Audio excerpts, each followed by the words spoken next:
Hey Rebel Rouser, I'm Alan Voivod and this is Star Wars 7x7, episode number 1532, and we are continuing our series of looks at Solo: A Star Wars Story, the expanded edition, what they're calling the novelization these days. And, the stuff we're going to talk about today is not nearly as momentous, I'll be perfectly honest with you, as the stuff that we've talked about the last couple of days. So we're going to talk about the Vandor train robbery and its aftermath. And really, it's a collection of small little things in this case because, the story is busy moving along like a freight train, no pun intended, and there's not a lot of room for things that don't necessarily fit in with the whole thing. It's really just a little bit of moments here and there and a little touch of, one thing or another that seems to reflect on something else.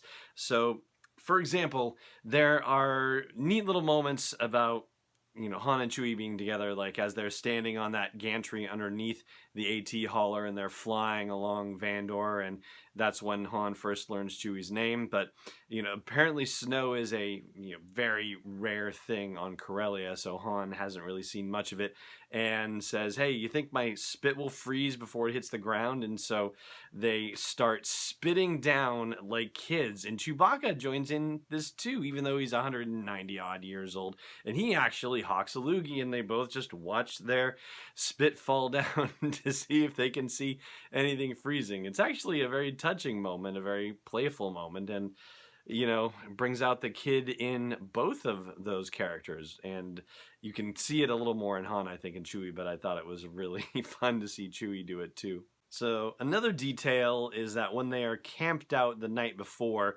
they are all suited up with all their stuff, and there's a note saying that they hit a supply depot. And when you say you hit a supply depot, it does make you wonder whether they actually just stopped by a supply depot and bought a bunch of stuff, or whether they actually stole stuff from the supply depot. My guess in this case is that they actually purchased it legitimately, because it's the Fort Ipso that they end up at after the job is done, and you would think that that must be one of the only supply depots around. And so if they had tried to rip it off, then they certainly would be persona non grata there and would not be able to go back in and find Lando. So I think it's a legitimate, like they went up and got a bunch of stuff. So there's that. Then there's also the name of the Imperial Depository, which is the Crispin Imperial Depository. And it put me in mind of the author A.C. Crispin, who wrote a number of Star Wars novels back in the day. And I wondered if that was a nod to A.C. Crispin and that particular aspect of Star Wars history. And there's actually also another line, speaking of Star Wars history, although this bit of history is perhaps a little more questionable, where Han asks Chewie if he has a comb, and Chewie basically says, if I had a comb, don't you think I'd be using it? And you have to wonder if that one goes back to something that we talk about every holiday season here on the podcast, which is the classic song from Christmas in the Stars, what do you get a Wookiee for Christmas, when he already owns a comb, right? You remember that one. There's also a bit of expansion on some things in the movies. For example, we find out that Chewie was going to be sold into slavery as a pit fighter, if not for the fateful intervention or insertion of Han Solo into his life.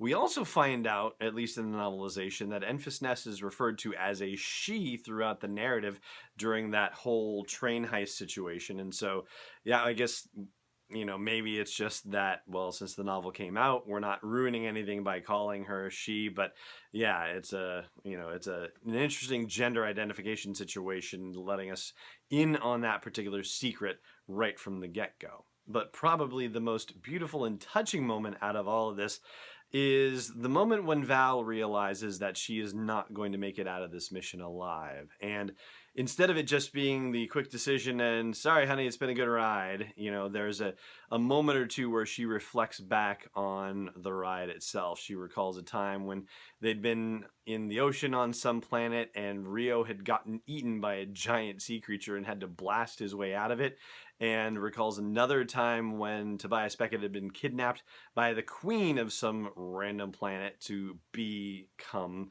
the queen's husband.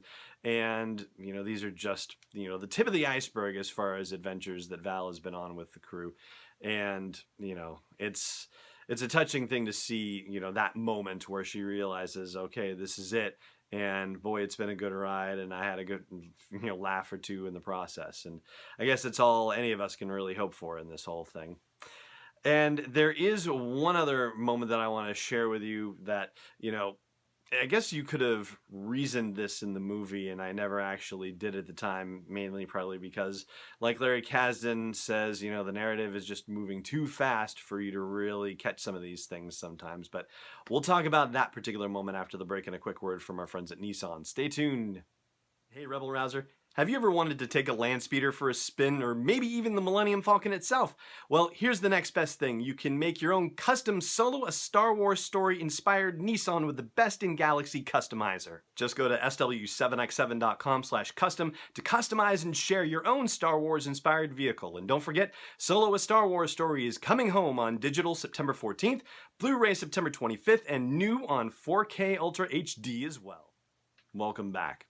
So the thing that jumped out at me finally, I guess seeing it in the novel was the thing that did it, was when Val was talking with Tobias about the job and that they should have gotten other help, like the Zan sisters, or Bosk.